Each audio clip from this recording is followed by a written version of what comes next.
Irmãos, amanhã é a nossa ceia. E existe uma confusão na religião evangélica ou judaico-cristã em achar que a ceia de Jesus Cristo é a Páscoa dos judeus, né? E isso não é verdade, irmãos. Uma coisa não tem nada a ver com a outra. Apesar de que aconteceu ali um fato, o Senhor Jesus Cristo participou da última Páscoa com seus discípulos e deu instruções para eles ali naquele momento, quanto ao partir do pão, né, ao compartilhamento do cálice. Né? Então, por conta disso e por conta também do judaísmo que invadiu a religião, acabaram que as pessoas ficaram enganadas. E a palavra de hoje vai nos dar um pouco de entendimento nessa parte. Vamos entender primeiro o que é a Páscoa, e depois vamos entender o que é a ceia do Senhor Jesus. Não é? Glória a Jesus. Em breve, em poucos meses, aí teremos a Páscoa, que o mundo celebra com ovos de chocolate e coelhinho, né? Que também não tem nada a ver nem com o judaísmo e nem com o evangelho, né, irmãos? Então, vamos dar início, em nome de Jesus, em Êxodo, capítulo 7.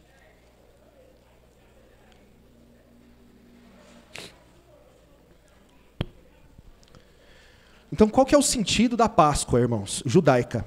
Não é? Nós vamos ler aqui o momento em que a Páscoa foi estabelecida para os judeus. A palavra Páscoa, ela vem de uma tradução, é o segundo livro da Bíblia, tá? É o segundo livro, depois de Gênesis.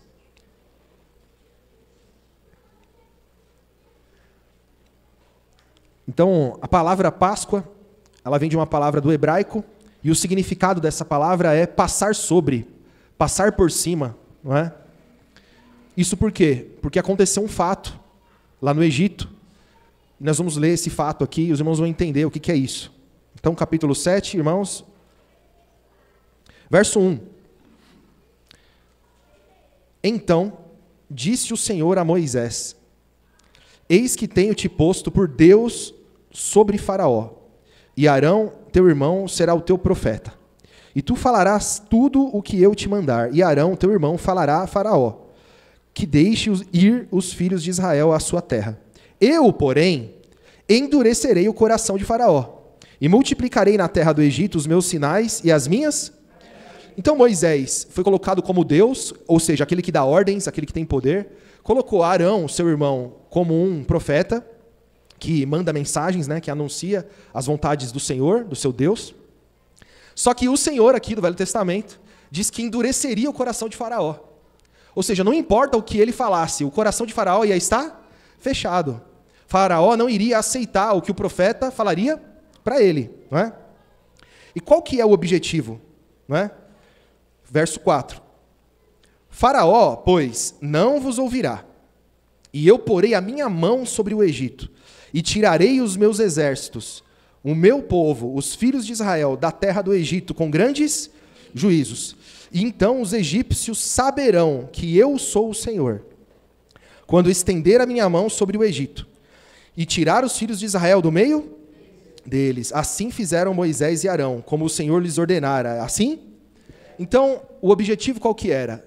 Que o povo do Egito soubesse quem era o Deus de Israel, qual que era o poder dele.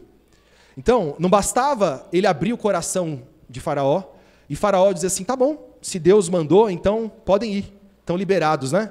Não, ele precisava mandar 10 pragas, causar grande destruição, não é? Grande destruição dentro dessa terra, e no fim, muitas mortes, não é? Como nós vamos ler adiante, né, irmãos?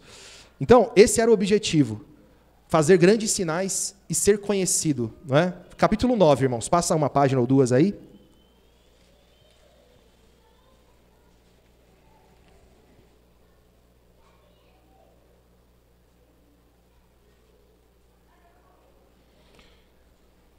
Verso 13.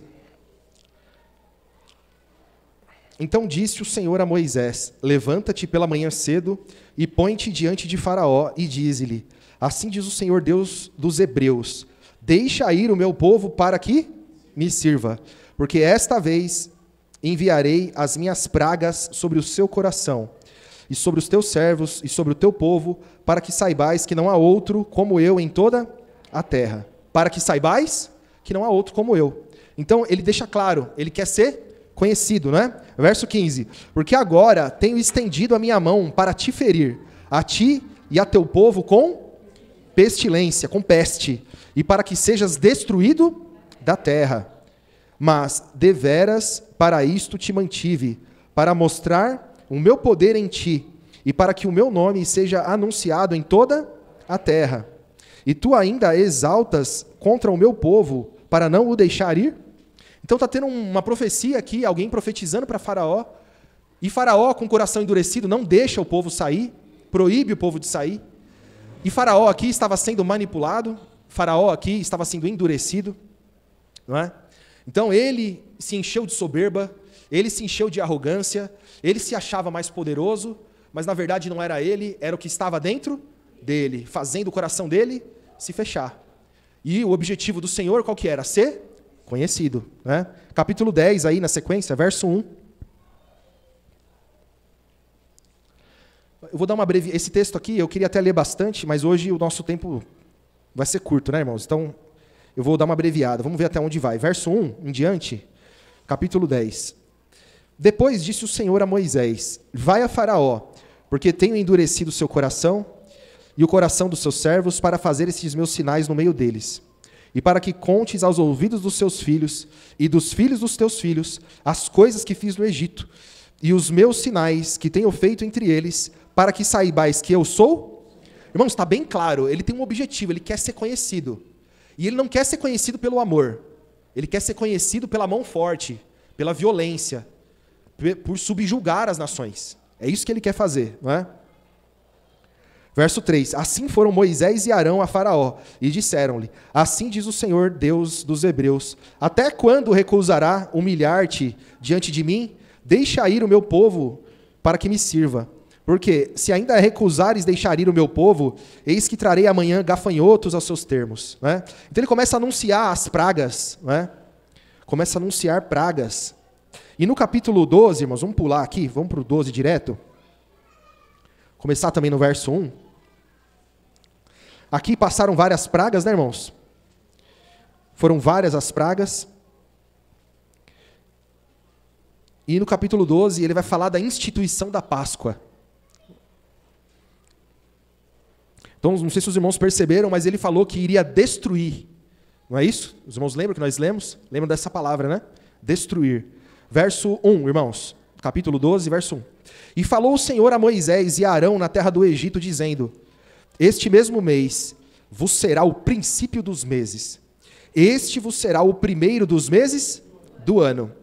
Falai a toda a congregação de Israel, dizendo: aos 10 desse mês, ou seja, no dia 10 desse mês, tome cada um para si um cordeiro, segundo as casas dos pais, um cordeiro para cada família. Mas se a família for pequena para um cordeiro, então tome um só com o seu vizinho, perto de sua casa, conforme o número das almas. Cada um conforme o seu comer. Fareis conta conforme o cordeiro. O cordeiro, ou cabrito, será sem mácula, um macho de 1 ano, o qual tomareis das ovelhas ou das cabras, e os guardareis até o 14º dia desse mês, e todo o ajuntamento da congregação de Israel os sacrificará à tarde. E tomarão do sangue, e poloão em ambas as ombreiras e na verga da porta, nas casas em que o comeram, e naquela noite comerão a carne assada no fogo, com pães ázimos, com ervas amargosas a comerão. Não comereis dele cru, nem cozido em água, senão assado no fogo, a sua cabeça com os seus pés e com a sua fressura. E nada dele deixareis até amanhã, mas o que dele ficar até amanhã queimareis no fogo. Assim, pois, o comereis, os vossos lombos cingidos, os vossos sapatos nos pés, o vosso cajado na mão, e o comereis apressadamente. Esta é a Páscoa do Senhor. E eu passarei pela terra do Egito esta noite, e ferirei o primogênito da terra do Egito. Quem que vai passar? O Senhor. Ele falou, eu passarei, não é? E eu ferirei o primogênito da terra do Egito, desde os homens até os animais, e em todos os deuses do Egito farei juízos. Eu sou o Senhor. E aquele sangue vos será por sinal nas casas em que estiverdes. Vendo eu o sangue, passarei por cima de vós, e não haverá entre vós praga de mortandade, até quando eu ferir a terra Então o que ele falou? Eu passarei adiante de vós. Ele não falou isso? Passarei por cima de vós.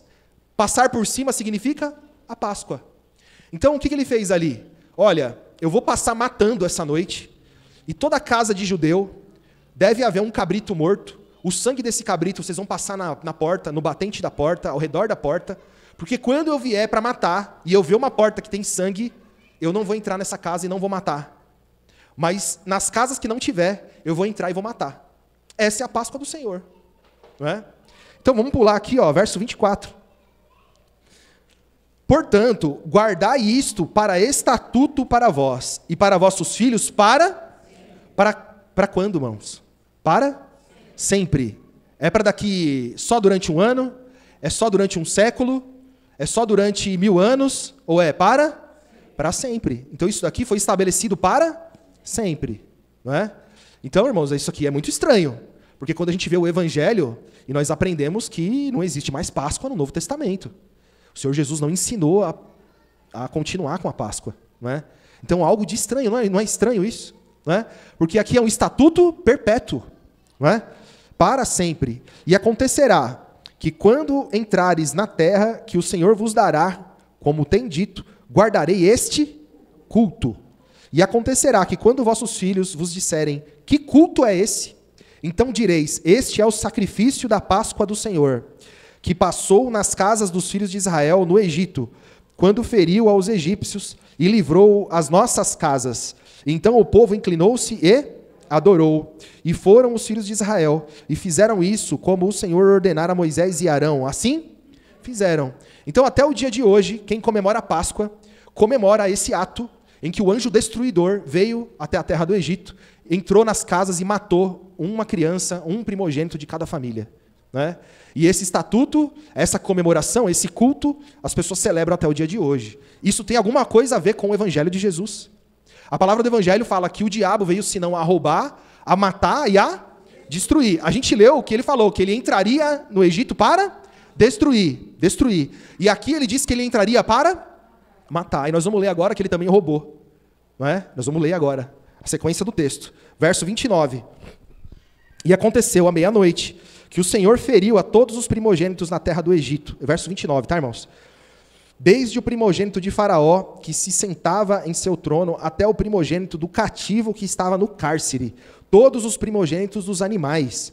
E Faraó levantou-se de noite, e ele e todos os seus servos, e todos os egípcios, e havia grande clamor no Egito, porque não havia casa em que não houvesse um morto.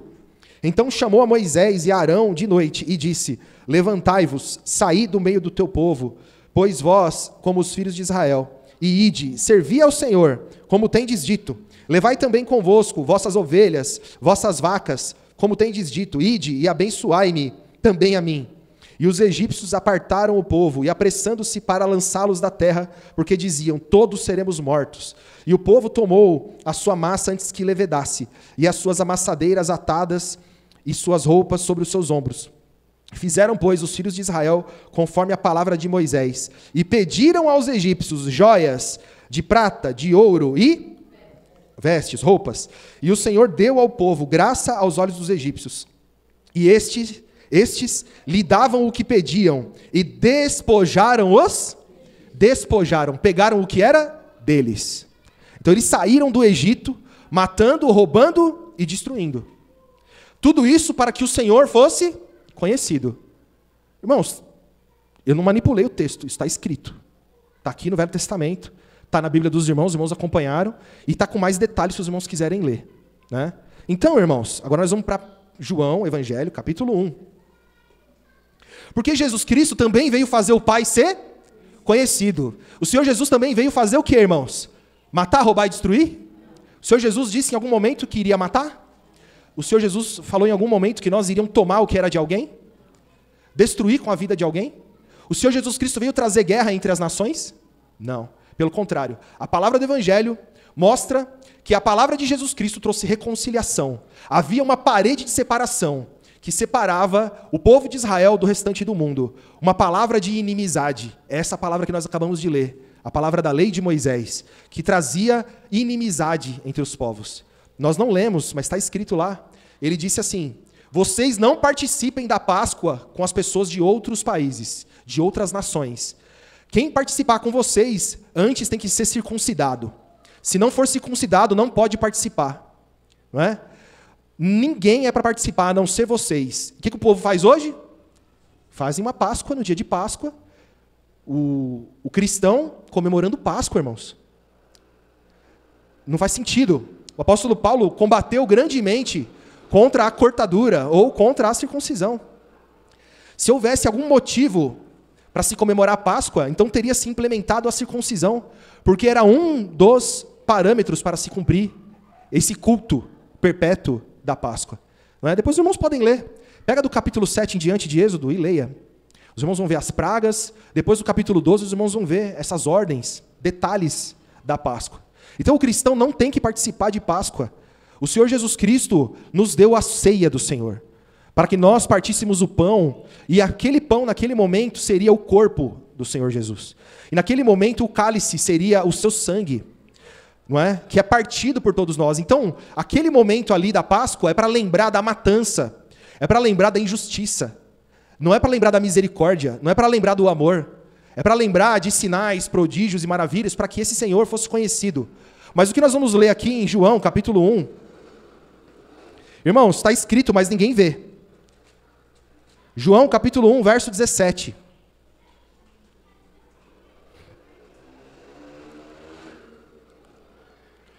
Porque a lei foi dada por Moisés, a graça e a verdade vieram por Jesus Cristo. Então, de um lado a lei de Moisés, do outro lado a graça e a verdade.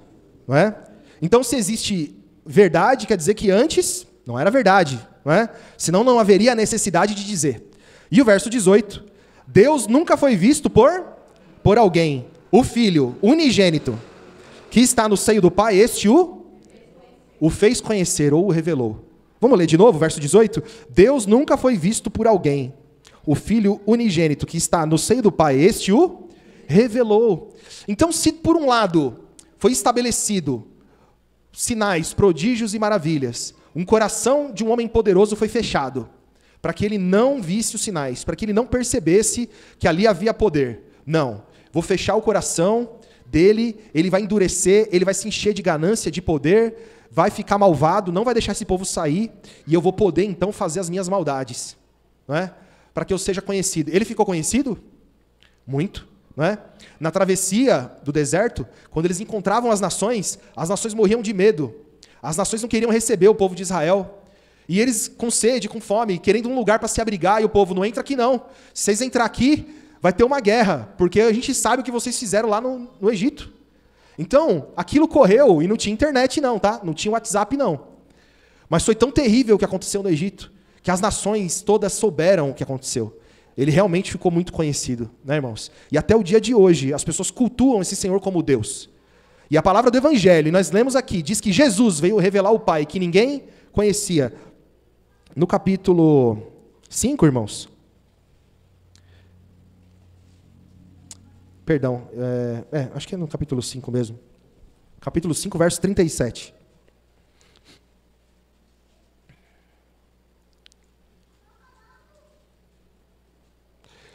Diz assim: E o Pai, que me enviou, Ele mesmo testificou de mim.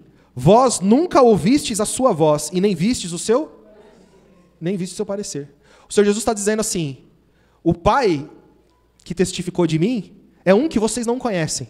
Vocês nunca viram Ele. O Senhor Jesus estava falando com os judeus. O povo judeu viu o Senhor lá no Velho Testamento. Muitas vezes, milhares de vezes. Ouviu a voz dEle milhares de vezes. Está escrito. Não tem como alguém dizer que não. Mas aqui o Senhor Jesus está deixando claro. Vocês não conhecem o Pai. Vocês não conhecem o Pai. Irmãos, essa é uma revelação do Evangelho que está muito clara no Novo Testamento. Mas nós não vemos por quê? Porque a religião não ensina. Eles também aprenderam assim no judaísmo. O judaísmo, desde sempre, foi introduzido dentro da igreja. Se os irmãos pegarem Atos dos Apóstolos, os irmãos vão ver. Se os irmãos pegarem Gálatas, os irmãos vão ver. Se os irmãos pegarem as cartas, os irmãos vão ver o apóstolo Paulo falando contra a lei. Dizendo para eles, olha, é pela fé. Olha lá em Romanos. O tempo todo ele argumentando e levando os irmãos a saírem da lei, a deixarem Moisés. E aí, o fim da vida de Paulo, como que foi? O apóstolo Paulo foi morto. não é, os judeus de Jerusalém ficaram sabendo que Paulo falava contra a lei, contra Moisés e contra o templo. Perseguiram Paulo, esmurraram ele, está escrito em Atos dos Apóstolos. E ele foi conduzido a César, né, de prisão em prisão, sofrendo perigos de morte, até o dia que ele foi decapitado e mataram o apóstolo Paulo. Não é? Por quê? Porque ele anunciava que tínhamos que deixar o Velho Testamento. Não é? E hoje, irmãos, a mensagem do Evangelho nos ensina que Jesus Cristo veio com essa missão de revelar o Pai, de mostrar a verdade. Não é, irmãos? Então, irmãos, no capítulo 6, aqui, já estamos aqui no 5, né? Vamos para o 6 aqui, eu vou dar uma abreviada, irmãos.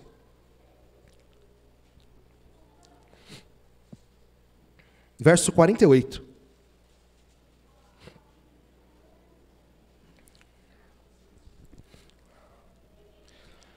Eu sou o pão da vida. Vossos pais comeram o maná no deserto e morreram. O que era o maná, irmãos? Eles chamavam de pão do céu. Deu-nos a comer o pão do céu. E o Senhor Jesus falou, eu sou o pão da vida. Os vossos pais comeram o maná no deserto e morreram. Só um detalhe, né, irmão? Eu sempre falo isso. Mas acho que vem a calhar repetir isso aqui de novo. Por quê? Nesse ato da Páscoa, da passagem, as famílias dos judeus, naquele momento, não foram atingidas, né? O anjo destruidor não matou um primogênito dos judeus naquela noite, naquele dia, né? Mas durante a passagem pelo deserto, durante os 40 anos, aquele povo que saiu do Egito, todos morreram, né? Eles ficaram 40 anos no deserto e todos morreram. Então vejam que o propósito mesmo era só engrandecer o nome do Senhor. Era que ele fosse conhecido, não é? Por quê? Porque nós vemos que o texto também diz que o que eles receberam no deserto era impossível de fazer com que eles fossem santificados. Aquela geração que tinha sido tirada do Egito, ela foi morta no deserto, né? Quem entrou na Terra Prometida foram os filhos deles. Mas os povos mesmos, os soldados e os homens que saíram de lá, e mulheres, foram mortos no deserto, né? Então Jesus diz, os vossos pais comeram o maná no deserto e morreram. Verso 50, esse é o pão que desce do céu, para que o que dele comer não morra. Eu sou o pão vivo que desceu do céu. Se alguém comer deste pão, viverá para sempre. E o pão que eu der é a minha carne, que eu darei pela vida do mundo. E disputavam, pois, os judeus entre si, dizendo, como pode dar-nos a sua carne a comer? E Jesus, pois, lhe disse, na verdade eu vos digo, que se não comerdes a carne do homem, do Filho do Homem, e não beberdes o seu sangue, não tereis vida em vós mesmos. Quem come a minha carne e bebe o meu sangue, esse tem a vida eterna, e eu o ressuscitarei no último dia, porque a minha carne é verdadeiramente comida, e o meu sangue é verdadeiramente bebida. Quem come a minha carne e bebe o meu sangue, permanece em mim, e eu... Aqui está, irmãos, a ceia do Senhor. Nesse momento, o Senhor Jesus ainda não tinha ensinado sobre a ceia. Ele diria lá na frente, ele parte o pão e diz, esse é o meu corpo, que é partido por vós. Não é? Tomar e comer e fazer isso todas as vezes que se reunirem para lembrar de mim. Esse cálice aqui é o cálice do Novo Testamento, no meu sangue. Vocês devem tomar do meu sangue. Esse é o meu sangue. Essa é a minha carne, esse é o meu sangue. Nesse momento, eles entenderam que as pessoas iam comer a carne dele, beber o sangue dele. Porque ele literalmente falou, a minha carne verdadeiramente é comida. Porque lá na frente ele iria dizer o que é a carne dele. Então hoje na igreja, nós fazemos a ceia porque Jesus mandou a gente fazer a ceia. O Senhor Jesus disse, verso 56, quem come a minha carne e bebe o meu sangue permanece em mim e eu nele. Então é necessário comer a carne de Jesus, beber o sangue de Jesus, para permanecer nele e ele em você. É necessário, o Senhor Jesus, ele fez isso. Não havia um culto perpétuo lá no Velho Testamento? Esse culto é para nós? Não. Mas isso aqui é para nós. O Senhor Jesus instituiu. E nós vemos, irmãos, claramente que no início, capítulo 2, irmãos, de João mesmo, volta aí. Verso 1. No início da jornada do Evangelho de Jesus Cristo, a missão do Senhor Jesus, o ministério de Jesus, ele já faz um milagre e ele já aponta para isso. Ele já está falando da ceia, tão importante que é a ceia. Olha só, irmãos, está em figura aqui, está em mistério, vamos dizer assim, mas hoje a gente pode entender. Verso 1. E, ao terceiro dia, fizeram-se umas bodas em Caná da Galileia, e estava ali a mãe de Jesus. E foi também convidado Jesus e seus discípulos para as bodas. E faltando vinho, A mãe de Jesus lhe disse: não tem vinho. E disse Jesus: mulher, o que tenho eu contigo? Ainda não é chegada a minha hora. O que o Senhor Jesus falou? Não é a hora de eu verter o meu sangue. Mulher, eu não obedeço às suas ordens. E segundo as ordens do meu pai, a hora de eu verter o meu sangue não é agora. O Senhor Jesus está falando justamente do seu sangue, que seria simbolizado com o vinho, na ceia. É isso que o Senhor Jesus está fazendo. E aí, irmãos, na sequência, verso 5. Sua mãe disse aos serventes: fazei tudo quanto ele vos disser. E estavam ali postas 6 talhas de pedra para as purificações dos judeus, e em cada uma cabiam 2 ou 3 almudes. Disse-lhe Jesus: enchei-as de água essas talhas. E encheram-nas até em cima. E disse-lhes: tirai agora e levai ao mestre-sala. E levaram. E logo que o mestre-sala provou a água feita vinho, não sabendo de onde viera, se bem que o sabiam os serventes que tinham tirado a água, chamou o mestre-sala o esposo e disse: todo homem põe primeiro o vinho bom, e quando já tem bebido bem, então o inferior, mas tu guardaste até agora o bom vinho. E Jesus principiou assim os seus sinais na Caná da Galileia, e manifestou a sua glória, e os seus discípulos creram nele. E depois disso desceu a Cafarnaum, ele, sua mãe, seus irmãos e seus discípulos, e ficaram ali não muitos dias. Então os irmãos veem que ali haviam talhas da purificação dos judeus. Ali era um ritual dos judeus, se purificarem em águas. Em todo lugar que eles chegavam, eles tinham que se lavar nas águas. O Senhor Jesus pega e transforma no seu sangue. É uma figura onde os homens são purificados no sangue de Jesus. Não é? Os homens são purificados no sangue de Jesus. No capítulo 17, irmãos, vamos lá, de João. Nesse momento, no capítulo 2, ele diz: mulher, que tenho eu contigo?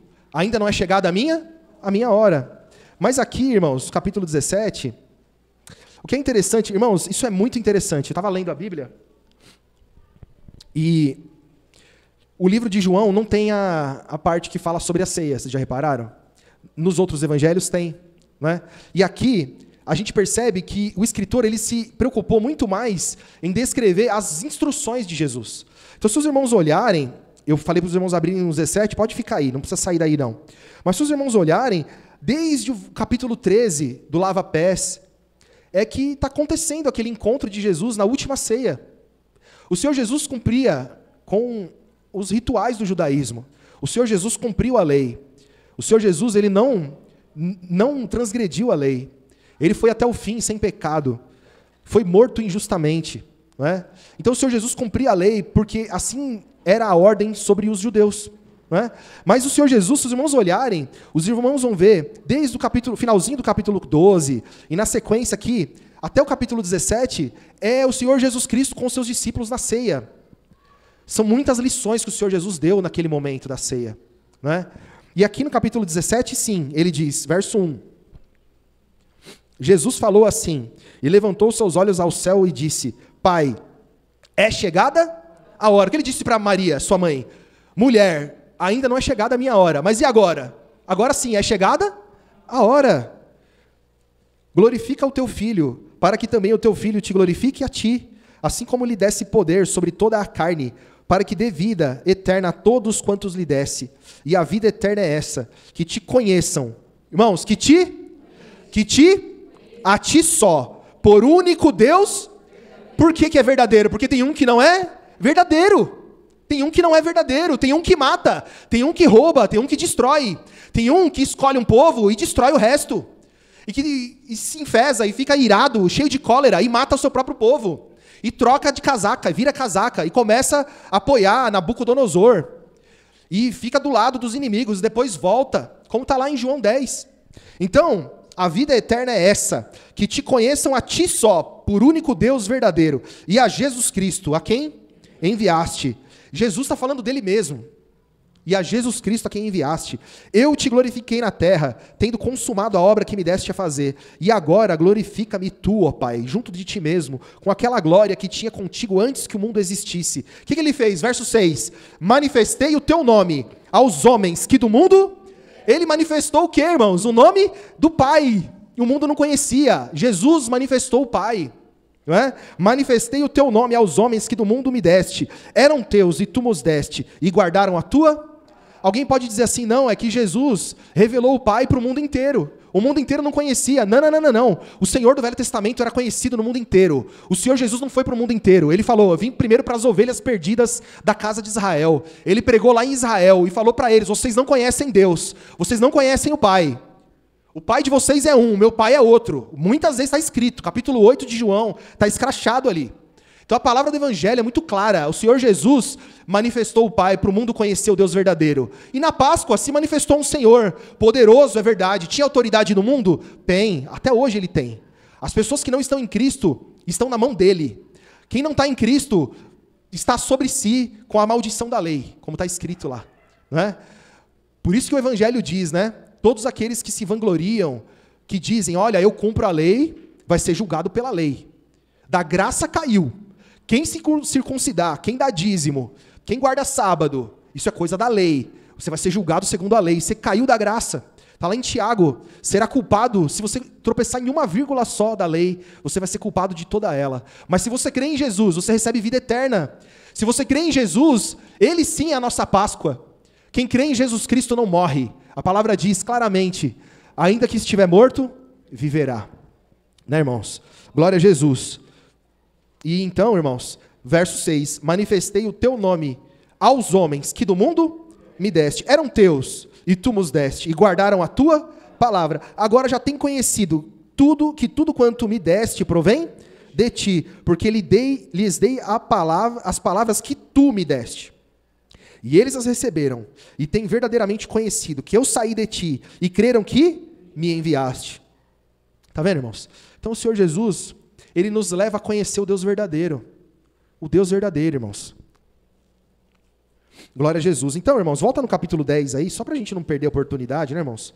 Capítulo 10.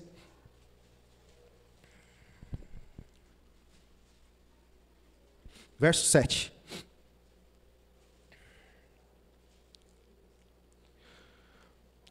Tornou, pois, Jesus a dizer-lhes, em verdade eu vos digo que eu sou a porta das ovelhas. Todos quantos vieram antes de mim são ladrões?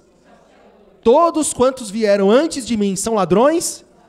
Jesus está falando de profetas aqui? Jesus era um profeta? Quem Jesus era? E quem Jesus é? Deus, o Senhor. Tá certo? Todos quantos vieram antes de mim, em que posição? Em posição de Deus. Todos quantos vieram antes de mim são ladrões? Vamos ler de novo, irmãos? Eu sou a porta das ovelhas. Verso 8. Todos quantos vieram antes de mim são ladrões e salteadores, mas as ovelhas não os ouviram. Eu sou a porta. Se alguém entrar por mim, salvar-se-á, e entrará, e sairá, e achará pastagem. O ladrão não vem senão a roubar, a matar e a destruir. Eu vim para que tenham vida e a tenham com abundância. Eu sou o bom pastor. O bom pastor dá a sua vida pelas ovelhas. O bom pastor não mata as ovelhas, não destrói as ovelhas, não amaldiçoa as ovelhas. O bom pastor é bom, tem misericórdia, tem perdão. O bom pastor, ele quer salvar. O bom pastor, ele quer te dar uma chance. Quando você erra, ele te perdoa, ele te ensina, ele te alerta, ele te levanta, ele te aconselha, ele te abraça. E o Consolador te convence, volta, permanece, fica firme, eu te amo. Não é? É assim que é o bom pastor. O bom pastor não amaldiçoa, não põe a mão em filho, não amaldiçoa filho, não põe doença em ninguém. O Novo Testamento nos revela um Deus bom, maravilhoso. Não é? O bom pastor, eu sou o bom pastor da sua vida pelas ovelhas. Mas, verso 12, o mercenário, o que não é pastor, de quem não são as ovelhas, ele vê vir o lobo, e deixa as ovelhas, e foge, e o lobo as arrebata, e dispersa as ovelhas. Ora, o mercenário foge, porque é mercenário, e não tem cuidado? Ele está preocupado com o nome dele, ele está preocupado em ele ser engrandecido, ele não está preocupado com as ovelhas, mas o Pai se fez carne como um de nós, para que nós tivéssemos vida. O Pai fez isso, ele não é mercenário, ele não se preocupou em parecer como um de nós, e se colocou entre nós, pagou uma dívida que era impagável, para que nós tivéssemos vida eterna. Esse é o Pai, não é um mercenário, não é alguém que está preocupado com o seu nome acima de tudo, mas Ele entregou a nós o seu único Filho, pôs o seu nome nele. A palavra diz que Jesus herdou um nome que é sobre todo o nome, para que o nome de Jesus todo joelho se dobre, não é? E todo mundo venha confessar que Jesus Cristo é o Senhor, para a glória de Deus Pai. Então, irmãos, nós temos um único caminho, é Jesus. E ele disse: participem, coma do pão, beba do cálice, porque o pão é o meu corpo, o cálice é o meu sangue, para que eu esteja em vocês e vocês estejam em mim. Mas aprendam a discernir o corpo e o sangue. Discernam, porque o corpo de Jesus é santo.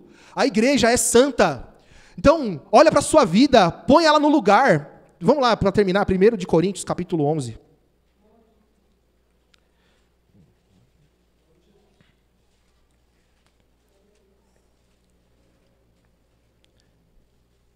Verso 23. Glória a Jesus. Nós vamos ler esse texto amanhã, né, irmãos? Em nome de Jesus.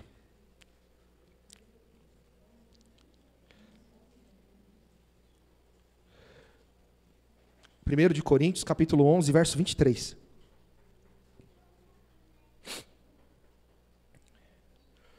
Porque eu recebi do Senhor o que também vos ensinei. Irmãos, o apóstolo Paulo recebeu como do Senhor? Os irmãos lembram? O apóstolo Paulo, assim que ele ficou cego lá com a luz que ele viu, ele foi conduzido até Ananias, aí ele foi batizado, aí a palavra diz que, ele disse, né? Está escrito na história dele aqui, que ele ficou 3 anos na Arábia, não é isso? Aí ele deu uma passadinha em Jerusalém, ficou 15 dias lá, viu poucos irmãos, depois ele ficou acho que 12 anos, se não me engano, retirado, e recebendo revelação. Ele disse que ele foi até o 3º céu. Então o apóstolo Paulo foi um apóstolo que ele diz, eu fui um apóstolo como um abortivo, né? Ele recebeu uma revelação tão poderosa, ele não aprendeu do Senhor Jesus carne, ele aprendeu do Espírito Santo, né? Poderosamente. E o que ele ensina aqui, Jesus ensinou, está lá nos 3 primeiros evangelhos. É o que o Senhor Jesus ensinou, o apóstolo Paulo ensinou para as igrejas. Escreveu as cartas sem aprender com discípulo nenhum. Como que alguém pode dizer que não existe mais ceia, irmãos? Que não se toma mais ceia? Tem igreja que aboliu a ceia. Tem igreja que diz que não precisa batizar, irmão. São filhos do maligno. Estão anunciando, irmãos, que pregação que é essa? Estão levando os irmãos à morte espiritual. O Senhor Jesus diz, façam isso, porque fazendo isso, vocês estarão em mim e eu em vós. Nós lemos. Não. Irmãos, porque eu recebi do Senhor, o que também vos ensinei, que o Senhor Jesus, na noite que foi traído, tomou o pão, e tendo dado graças, o partiu e disse, tomai e comei, esse é o meu corpo, que é partido por vós. Fazei isso em memória de mim. Semelhantemente também, depois de cear, tomou o cálice, dizendo, este cálice é o novo testamento no meu sangue. Fazei isso todas as vezes que beberdes e comerdes em memória. Vai comer e beber em memória de Jesus? Partam o pão, é o meu corpo. Vai comer e beber em memória de Jesus? Partilhe o vinho, é o meu sangue. O sangue do Novo Testamento. Não é? Verso 26. Porque todas as vezes que comerdes este pão e beberdes esse cálice, anunciais a morte do Senhor até que Ele venha. Glória a Jesus. Portanto, qualquer que comer este pão ou beber este cálice, e beber o cálice do Senhor indignamente, será culpado do corpo e do sangue do Senhor. Examine-se, pois, o homem a si mesmo, e assim, coma deste pão e beba. Ele não está dizendo assim, examine-se, e se você tiver bom, se você tiver mal, ele está dizendo, examine-se e coma. Por quê? Porque o cristão, automaticamente, ao se examinar, ele vai se arrepender. Ele tem que se arrepender, porque ele é cristão. Não é, irmãos?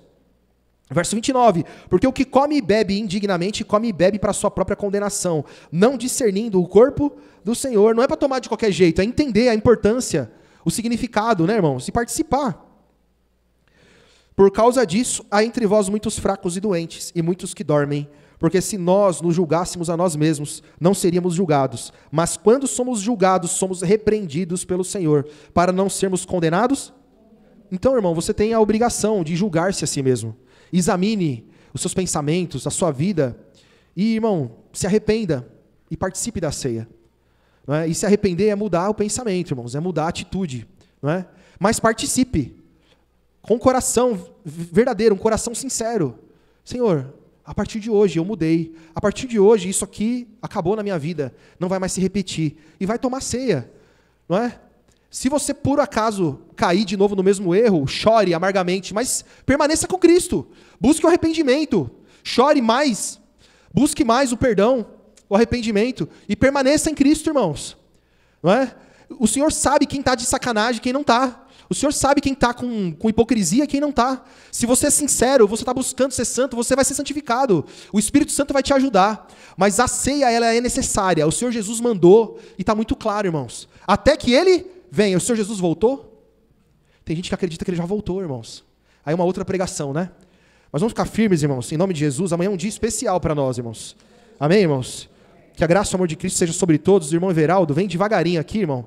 O irmão Everaldo trocou umas trizetas, trocou a homocinética, né, irmão?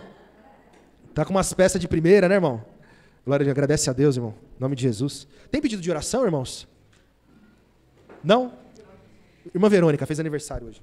Em nome de Jesus, Senhor e Salvador Jesus Cristo, graça eu te dou por mais este culto, Senhor Jesus. Te agradeço por mais esta palavra que o Senhor nos concedeu, Senhor Jesus. O Senhor abençoa, Pai, cada irmão e cada irmã que puder permanecer aqui nesta noite. Vai ao encontro daqueles que não puderam vir, Senhor Jesus. Vai ao encontro daqueles que se encontram enfermos, daqueles que se encontram acamados, Senhor Jesus. E põe as tuas mãos santas e poderosas sobre elas, Senhor Jesus. Abençoa, Senhor Jesus, a vida dos nossos irmãos, Senhor Jesus, que pôde permanecer unidos conosco, Senhor Jesus, por tudo quanto o Senhor tem feito em nossas vidas, Senhor Jesus. E assim seguimos o teu caminho, Senhor Jesus. Seguimos as tuas palavras, seguindo os teus passos, e unidos alcançaremos a carreira que nos está proposta. Irmãos, eu quero fazer aqui também um agradecimento aos irmãos, que tirou um tempo, irmãos, por orar por mim, pela minha cirurgia, e pela minha recuperação, que eu vim recuperar de uma forma, tamanho que nem mesmo eu acredito, mas eu creio que foi Jesus Cristo que fez essa obra. Quero agradecer, irmão, a minha esposa que esteve comigo, agradecer o pastor Silvio, irmã Viviane, que desde o dia 13 às 6h30 da manhã, ele permaneceu comigo e até hoje não me largou. E ele supriu todas as minhas necessidades, como uma mãe supre um neném. Em tudo ele cuidou de mim, né? E eu agradeço imensamente a vida do pastor Silvio e de toda a tua família, cooperador Vitor, irmã Viviane, irmã Sofia, até a irmã Neia colocou a meia em mim. E eu agradeço em nome de Jesus Cristo. E que essa luz no pastor Silvio e na família dele nunca venha se apagar, ou estando com nós ou sem nós, que ele permaneça firme em nome do Senhor e Salvador Jesus Cristo, irmão. Um dia também, irmãos, eu estava aqui, não é testemunho não, tá? Eu estava aqui com o pastor Silvio, né? Nós estávamos na obra, o pai dele ali, aí eu falei, pastor, eu quero estar atrás do senhor um passo, aonde o senhor for, eu quero andar com o senhor. Por que, irmão, eu falei isso? Porque a cada um de nós, irmão, se permanecer firme, seguindo o pastor Silvio, o cooperador Vitor, o cooperador Denis e o irmão Luiz, eu tenho certeza, irmão, que o fim da nossa caminhada vai ser onde nasce aquele rio de água cristalina que jorra água para a vida eterna. Amém? Quero agradecer também ao irmão Janilson, que não deixe essa luz que tem dentro de você se apagar, irmão. E que os irmãos oram a cada dia por você, para que o irmão venha permanecer. Amém? Que o Espírito Santo de Deus leve cada um dos meus irmãos de volta para os seus lares. E que os irmãos possam se complementar na paz de nosso Senhor e Salvador Jesus Cristo. Amém, irmãos? Amém.